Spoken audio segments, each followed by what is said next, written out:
E aí galera, sejam muito bem-vindos a mais esse vídeo aqui do canal. Seguimos com a criação do nosso troll e o próximo passo aqui vai ser a retopologia do nosso modelo. Aí você pode perguntar se ainda não dá para detalhar um pouco mais a malha antes de fazer a retopologia, e a gente vai falar disso um pouco depois, mas o próximo passo o ideal é que seja a retopologia mesmo. Para isso aqui eu não vou estar utilizando nenhum addon. Eu vou usar somente alguns artifícios que o Blender tem para facilitar esse trabalho.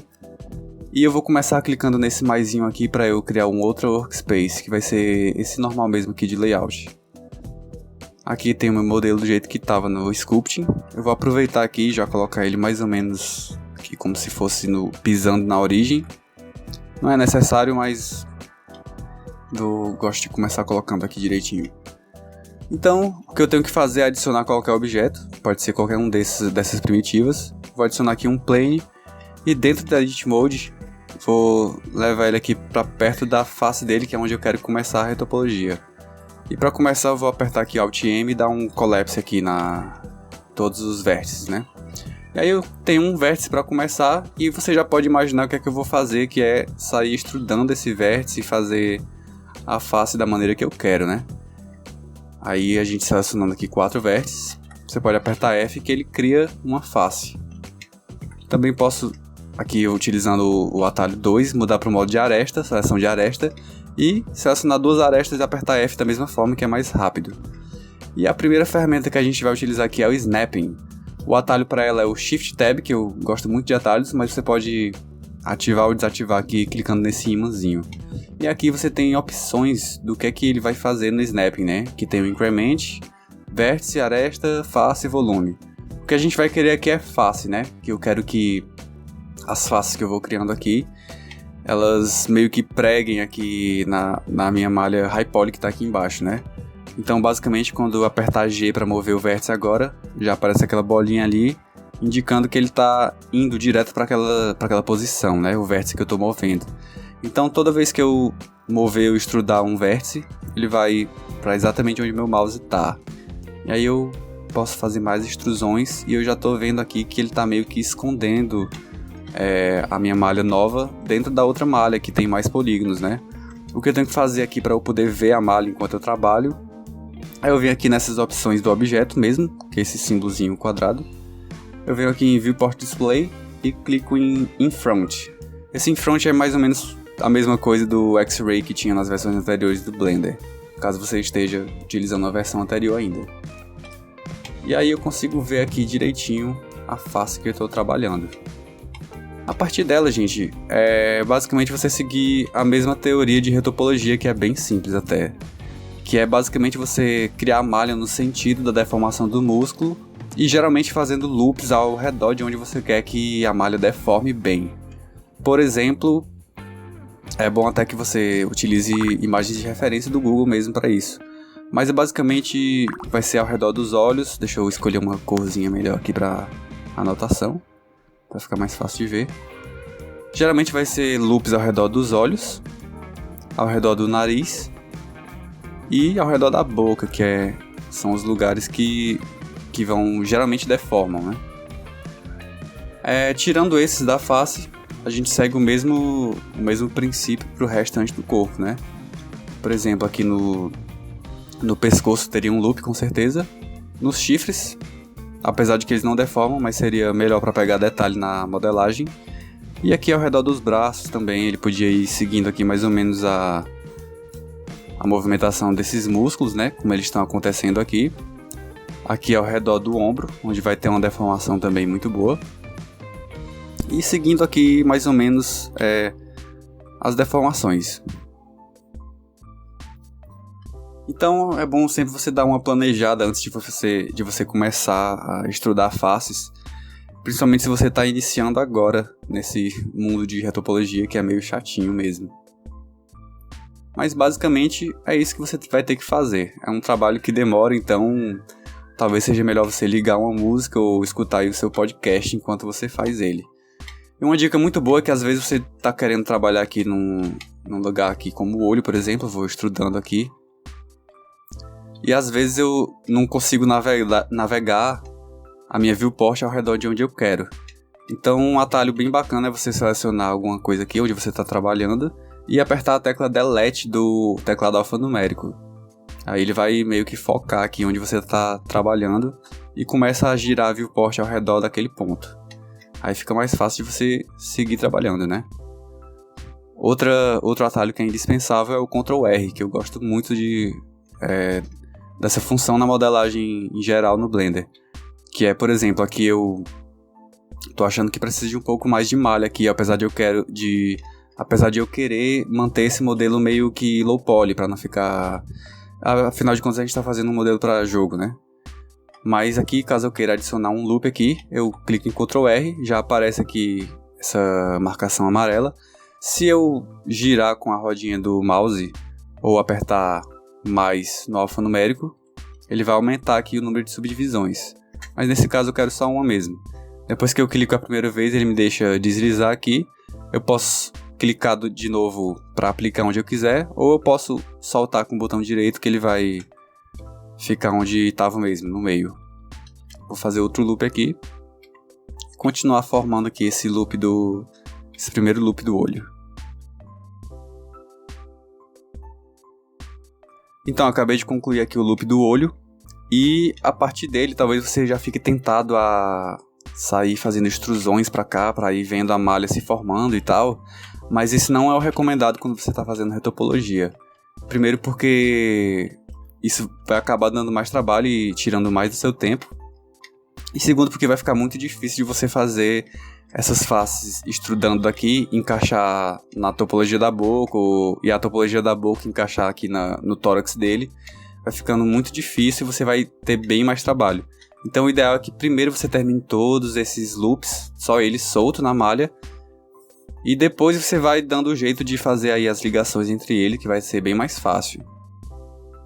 Então eu vou continuar aqui seguindo e fazer o restante dos loops. E eu paro assim que tiver algum comentário importante a fazer.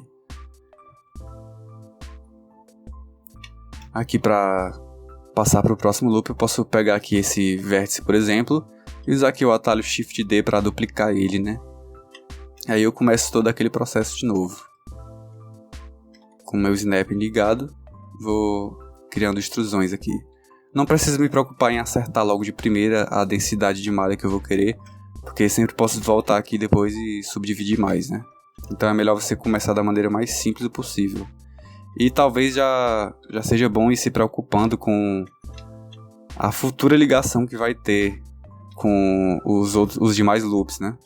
Por exemplo, aqui eu já sei que aqui ele vai precisar de mais um para encaixar aqui, né? Então eu já posso vir com o meu Ctrl R aqui e colocar mais ou menos onde é que vai precisar.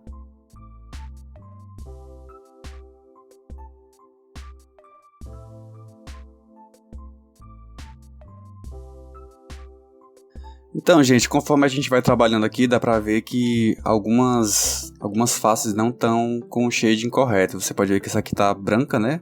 E essa tá meio escura, estranho, como se ela estivesse apontando pra dentro. Porque é exatamente isso que tá acontecendo, né? As normais estão apontando pra dentro porque ele tá com dificuldade de saber onde é que é o lado de fora do modelo.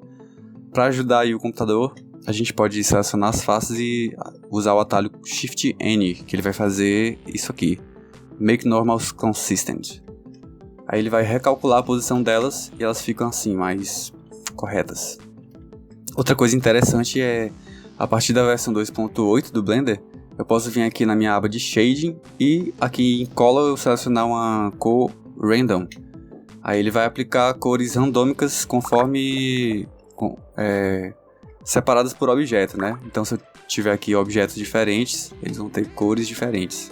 Isso é muito interessante quando você está fazendo retopologia, porque assim fica menos confuso a malha que você está trabalhando. E aqui, obviamente, eu vou fazer a retopologia me preocupando só com um lado do rosto dele, né?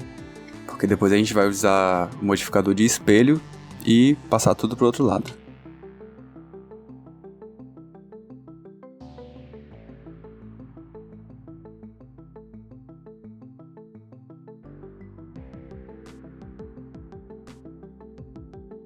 Aí, galera, a gente vê que tem alguns momentos que fica mais difícil de você controlar quais pontos estão sobre a malha, porque às vezes você tem que mexer mais de um ao mesmo tempo.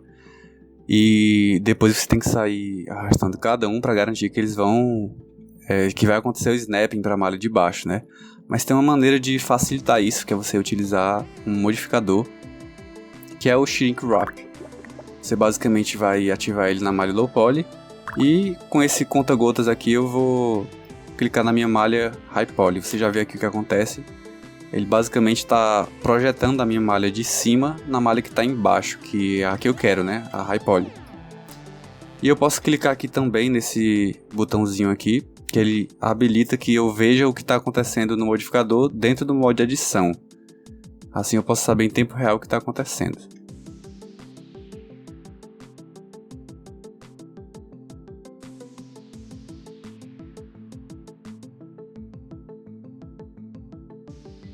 Enquanto vocês veem aí a parte acelerada do processo, é um bom momento para trazer de volta a questão que eu coloquei lá no começo do vídeo, que é do motivo de a gente estar fazendo a retopologia do modelo antes de terminar, de concluir o sculpting dele com os detalhes finos, etc. E o motivo é basicamente para tornar mais leve o processo, para o workflow ficar mais agradável e a gente gastar menos tempo sofrendo com o programa e mais tempo sendo criativo. Então basicamente o que a gente vai fazer ao invés de continuar com aquela topologia do Dynatopo, que é bem bagunçada, a gente fazer uma topologia mais limpa e depois utilizar o modificador de Multi-Resolution, que ele vai deixar a gente subdividir o modelo e esculpir em cima dessa malha já subdividida. Assim ele vai ficar muito mais leve e a gente vai conseguir chegar num nível de detalhe muito maior sem que o computador fique travando muito. Então mesmo que você tenha uma máquina muito boa ou que sua máquina seja não tão boa assim, esse é o melhor workflow que eu recomendo para você ir. Mas caso você não tenha nenhum interesse em concluir seu modelo de forma que vá rigar, colocar ele numa pose ou até animar, você pode utilizar algum add-on aí ou algum outro software que faça retopologia automática, pode ser até o ZBrush mesmo, ou que faça alguma retopologia baseada em quads, que ele vai já deixar a malha bem melhor de trabalhar e possível de utilizar essa técnica do Multi-Resolution. Já vai ficar bem melhor do que a retopologia... Aliás, vai ficar bem melhor do que a topologia que a gente consegue na primeira fase do sculpting, utilizando o Dynatopo, que é toda baseada em triângulos e às vezes até n-gons.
Então galera, essa aqui é a nossa retopologia finalizada. O próximo passo é começar a esculpir os detalhes finos, então já vai se inscrevendo aí e clicando no sininho para não perder o próximo vídeo. Eu vou ficando por aqui e muito obrigado pela companhia. Valeu!